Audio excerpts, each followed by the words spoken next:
ధీరజ్ ప్రేమను తీసుకొని car showroom దగ్గరికి వస్తాడు. ఇంకా అక్కడ షోరూమ్ని చూడగానే రే ఈయనకి ఇందులో జాబ్ వచ్చింది కదా అని ప్రేమ అడుగుతూ ఉంటే ధీరజ్ ఏం చెప్పకుండా కార్ షోరూమ్ లోపలికి తీసుకుని వెళ్తూ ఉంటాడు.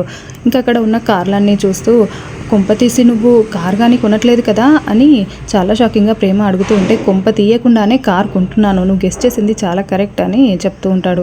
రే ఏంట్రా ఇది, ఇప్పుడు కార్ కొనడం ఏంట్రా, అసలు నువ్వు కార్ కొనడం నాకు ఇష్టం లేదు అని ప్రేమ అంటూ ఉంటే ఇంకా అలా ఆ షోరూమ్ మేనేజర్ వచ్చి మాట్లాడుతూ ఉంటాడు. కారు ఎవరి పేరు మీద బుక్ చేయాలి సార్ అని అడుగుతూ ఉంటే ధీరజ్ ప్రేమ పేరు మీద అని చెప్తూ ఉంటే ప్రేమ చాలా ఉప్పొంగిపోతూ చూస్తూ ఉంటుంది.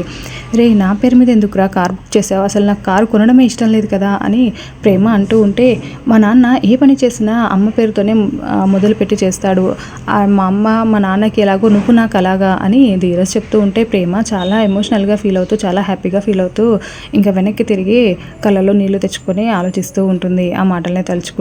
ఇంకా ధీరజ్ దగ్గరికి వచ్చి ఏంటే ఏదో ఒకటి గొనుగుతూ ఉంటావు కదా, గొనుగు అని అంటూ ఉంటే ఇంకా ప్రేమ ఒక్కసారిగా ధీరజ్ని హక్ చేసుకొని నుదుటి పైన ముద్దు పెట్టుకుంటూ ఉంటుంది. ఇంకా ధీరజ్ కూడా చాలా షాకింగ్గా చూస్తూ ఉంటాడు.